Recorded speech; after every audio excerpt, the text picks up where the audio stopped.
You deserve someone na magsasabi sa'yo na, mahal, gaano man tayo kalayo sa isa't isa, hindi ako gagawa ng bagay na ikakasira ng relasyon natin dalawa. Mahal, gaano man tayo kalayo sa isa't isa, hindi yun rason para iwan ka. Ang sarap siguro kapag yung partner mo ay napaka-loyal sa'yo.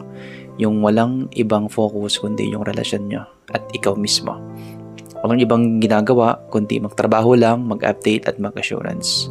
Alam mo kasi ang LDR isa sa pinakamahirap i-handle na relasyon. Samot-saring problemang mararanasan nyo at sangkatutak na tukso ang tarating sa inyo. Ang tukso kasi hindi mo maiiwasan yan, pero kaya nyong labanan dalawa.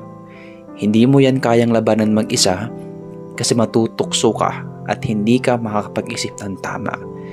Pero kapag sinasabi mo yan sa partner mo at ini-inform mo siya na, mahal, ito yung ginagawa ko ngayon at ito yung challenge sa akin ngayon, magkakaintindihan kayo.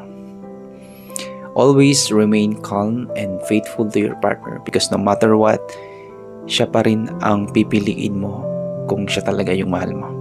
Ang LDR, mahirap yan kung hindi mo alam kung paano i-handle. Pero kapag open kayo sa isa't isa at lagi kayo nag-uusap, malalagpasan nyo lahat ng mga nangyayari sa inyo.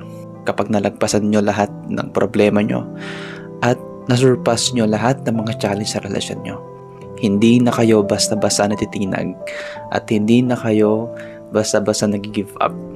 Dahil alam nyo na kung paano patakbuhin ang relasyon nyo at alam nyo na kung paano patagalin pa ang pagsasama nyo.